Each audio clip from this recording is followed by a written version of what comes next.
शीतल, क्या है ये सब? किसने किया? किसकी हरकत है ये? तुम्हारे छोटे भाई की। और किसकी होगी? क्या? अर्जुन ने? हाँ, अर्जुन ने घर आया था, गंदी गंदी गालियां दे रहा था तुम्हें और मुझे भी। इससे मैं सारा तोड़फोड़ मचाकर चला गया है। तो आज मैंने कुछ बोला नहीं ना, शायद हाथ भी उठा देता आज मेरे ऊपर। उसकी इतनी हिम्मत! आज तो उसने हद पार कर दी।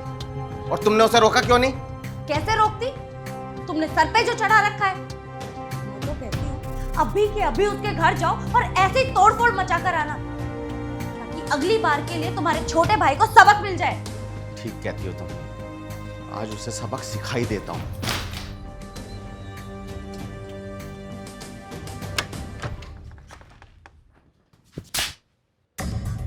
तेरी हिम्मत कैसे हुई मेरे घर पे आकर ये सब करने की?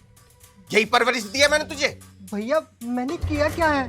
मुझसे पूछ रहा है तूने क्या किया है? शर्म नहीं आ रही तुझे? तुझे एक नशे की हालत में मैंने उल्टा सीधा क्या बोल दिया तो तूने मेरे घर पे आकर ये सब कर दिया? भैया मेरा कसूर क्या है ये तो बताओ। बिल्कुल भी शर्म नहीं है तेरी आंखों में? मेरे सामने खड़ा होके मुझसे जबान लड़ा रहा है, मुझसे ही पूछा कि तूने ये सब क्या किया है। मुझे खुद समझ में नहीं आ रहा आप क्या कह रहे हो। तू मेरे घर पे गया था आज? हाँ। तूने घर पे आके तोड़फोड़ नहीं की? अपनी भाभी को गंदी गंदी गालियां नहीं दी?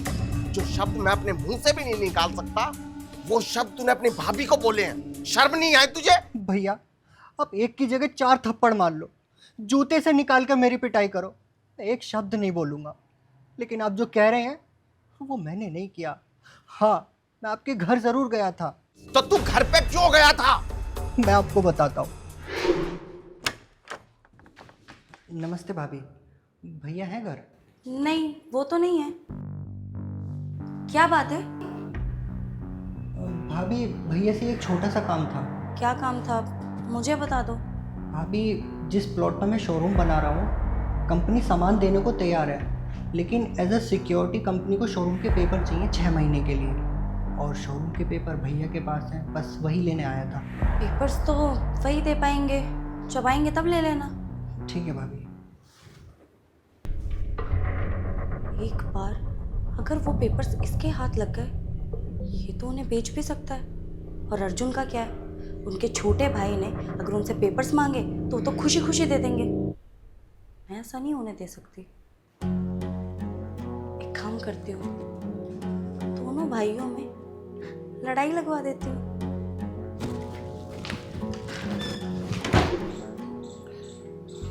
अच्छा तो ये बात है। तू एक काम कर, तू आराम कर। और रही पेपरों की बात, तो उनकी चिंता मत कर, वो मैं तुझे दे दूंगा।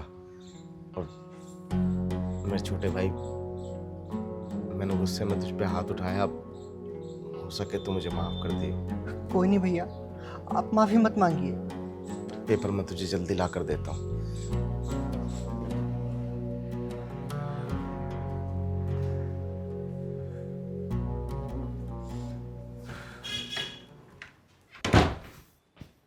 शीतल, तू कितनी घटिया और गिरी हुई औरत है ये मुझे आज पता चला। मेरा भाई नया काम शुरू करने जा रहा है, नया शोरूम खोलने जा रहा है, अपनी लाइफ में कुछ करना चाहता है, तरक्की की ओर बढ़ रहा है, तो तू उससे जल रही है।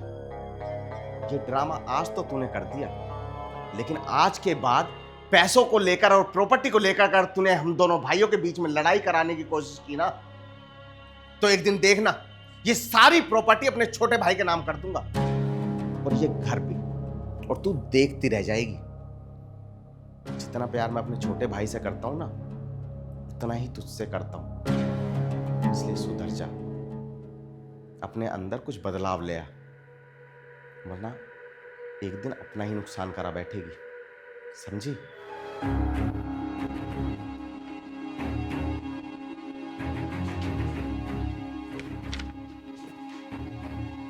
सुनो, मुझे माफ कर दो। मुझे नहीं पता था कि तुम अपने भाई से इतना प्यार करते हो। अब से तुम जैसा कहोगे ना, मैं वैसा ही करूँगी। सॉरी। मुझसे क्या माफी मांग रही हो? माफी मांगनी है तो अर्जुन से मांगो। अर्जुन, प्लीज़ मुझे माफ़ कर देना। मुझे नहीं पता था कि मेरे ऐसा करने से तुम दोनों भाइयों के बीच में दरार पैदा हो जाएगी। मैंने तो ये सब लालच में आके कर दिया था, पर मैंने ये तो देखा ही नहीं कि तुम दोनों भाइयों में कितना प्यार है। मैंने जो किया, मैं बहुत शर्मिंदा हूँ उस पर। प्लीज़ मुझे माफ़ कर दो। भाभी आप माफ़ी मत मांगो, जो होना था सो हो गया, अब भूल जाओ उस बात को। मेरे मन में आपके लिए उतनी ही इज्जत रहेगी जितनी पहले थी। देखा कितना बड़ा दिल है मेरे छोटे भाई का, कितनी जल्दी तुझे माफ कर दिया। और तू हमारे बीच में लड़ाई कराने चली थी। छोटे, ये ले तेरे शोरूम के पेपर। थैंक यू भैया, थैंक यू भाभी।